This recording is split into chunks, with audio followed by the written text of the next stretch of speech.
नमस्कार, मी शिवानी. आपण पाहत आहात आवाज इंडिया टीव्ही. वळूयात आजच्या महाफास्ट बातम्यांकडे. कांद्याला मातीमोल भाव मिळत असल्यानं नाशिकमध्ये शेतकऱ्यांचा संताप उफाळलाय.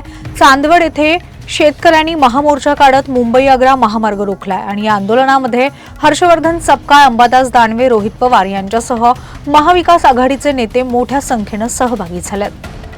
स्थानिक स्वराज्य संस्थांच्या विधान परिषद निवडणुकीवरून महायुतीतील वाद उफाळलाय.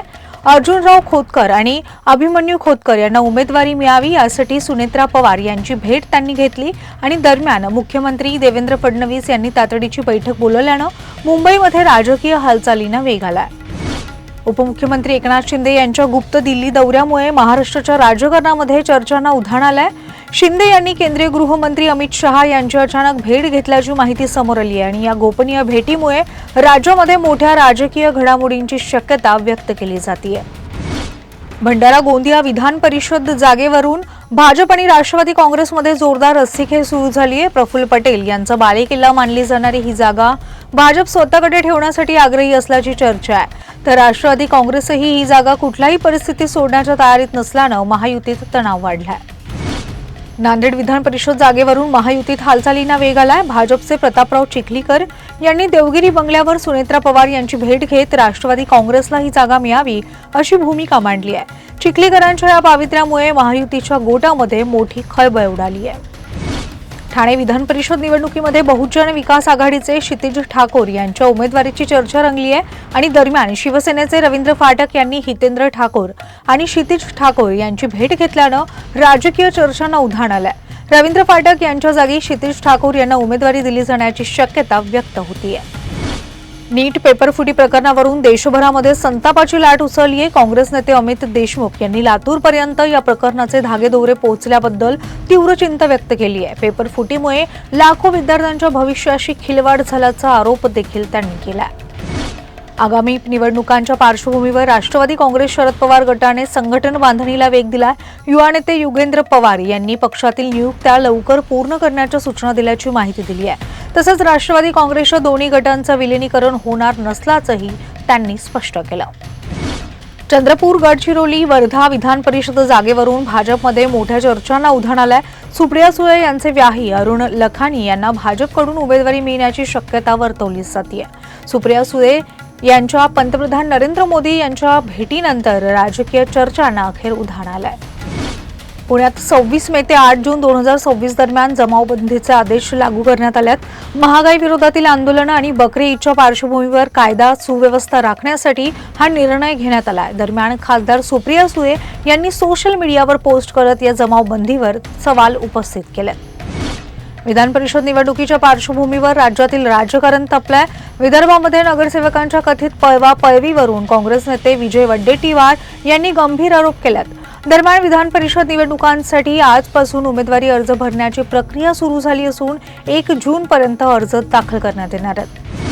वाढती महागाई आणि इंधन दरवाढीवरून जितेंद्र आव्हाड यांनी केंद्र सरकारवर जोरदार टीका केली आहे. देशावर स्वातंत्र्यानंतरचं सर्वात मोठं आर्थिक संकट येणार असा इशारा त्यांनी दिला. सरकारच्या आर्थिक धोरणांवरही आव्हाड यांनी सडकून निशाणा साधलाय. खार पूर्वेतील जयहिंद नगर परिसरात उभारण्यात आलेल्या 100 ते 125 फूट उंच अनधिकृत होल्डिंगमुळे नागरिकांमध्ये भीतीचं वातावरण निर्माण झालंय. घाटकोपर दुर्घटनेनंतरही प्रशासनानं धडा घेतला नसल्याचा आरोप स्थानिकांनी केला. पावसाळ्यापूर्वी हे होल्डिंग हटवावे, अन्यथा आंदोलन छेडण्याचा इशारा नागरिकांनी दिला. वाढत्या इंधन दरवाढीमुळे राज्यातील स्कूल बस चालक आणि मालक अडचणीत सापडलेत.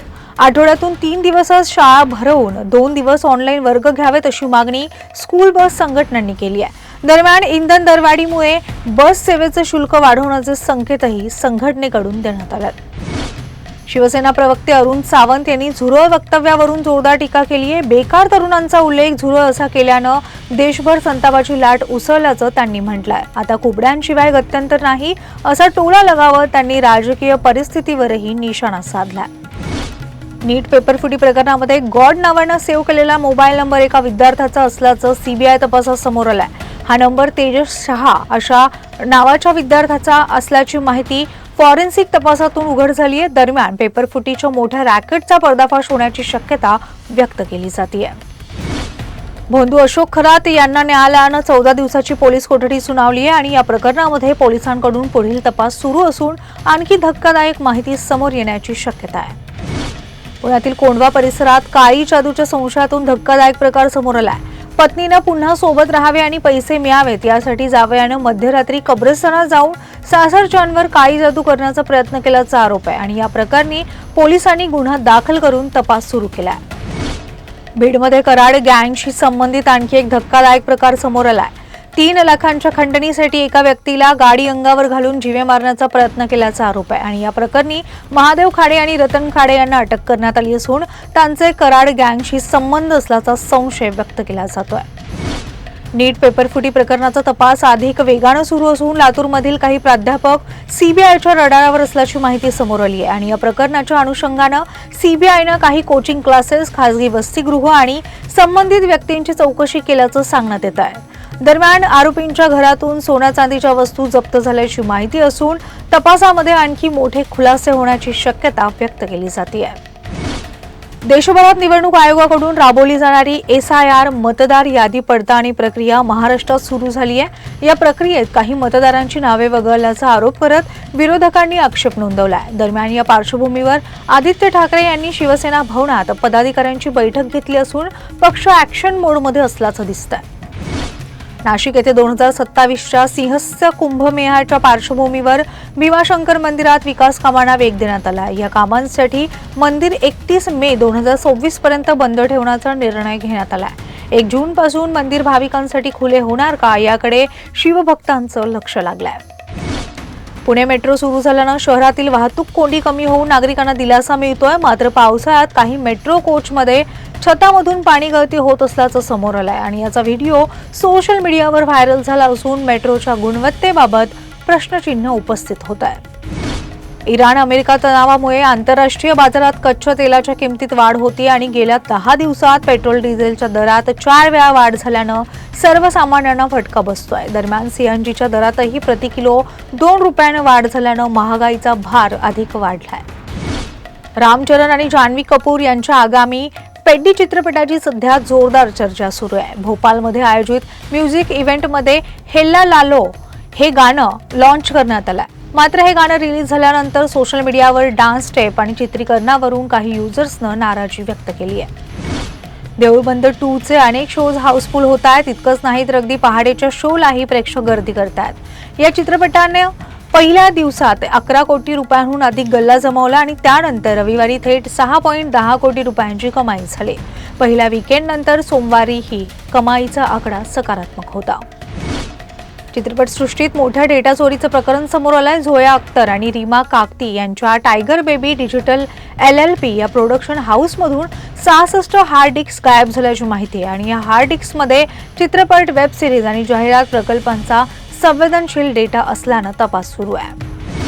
कच्च्या तेलाच्या किमतीमध्ये मोठी घसरण झाल्यानं भारताला दिलासा मिळालाय. अमेरिका इराण तणाव कमी होण्याच्या शक्यतेमुळे आंतरराष्ट्रीय बाजारात क्रूड ऑइलचे दर 2 आठवड्यांच्या नीचांकी पातळीवर आलेले आहेत. या घसरणीमुळे भारतातील LPG पुरवठा सुरळीत राहण्याची आणि तुटवड्याचा धोका कमी होण्याची शक्यता व्यक्त केली जाते. अमेरिकेचे माजी अध्यक्ष डोनाल्ड ट्रम्प यांनी इराणवर पुन्हा एकदा तीव्र प्रतिक्रिया दिली आहे. इराणकडील संवर्धित युरेनियम अमेरिकेकडे सुपूर्द करावे तसेच तेथील जागीच नष्ट करावे असं त्यांनी म्हटलंय. दरम्यान इराण अमेरिका तणावामुळे जागतिक अर्थव्यवस्थेवर परिणाम होत असून महागाई वाढण्याची भीती देखील व्यक्त केली जाते. दिल्लीमध्ये क्वाड परराष्ट्र मंत्र्यांची महत्त्वपूर्ण बैठक सुरू झाली आहे. भारताचे परराष्ट्र मंत्री S जयशंकर यांनी सर्व देशांच्या प्रतिनिधींचं स्वागत केलंय. दरम्यान अमेरिकेचे परराष्ट्र सचिव मार्को रुबियो यांनी हॉर्मुझ खाडी खुली ठेवण्यावर भर देत इराणला इशारा दिला असून परिस्थितीबाबत देखील चर्चा सुरू आहे. यासह बातमीपत्रात येथेच थांबूयात. अनेक महत्त्वाच्या घडामोडी जाणून घेण्यासाठी पाहत रहा आवाज इंडिया TV, शोध सत्याचा.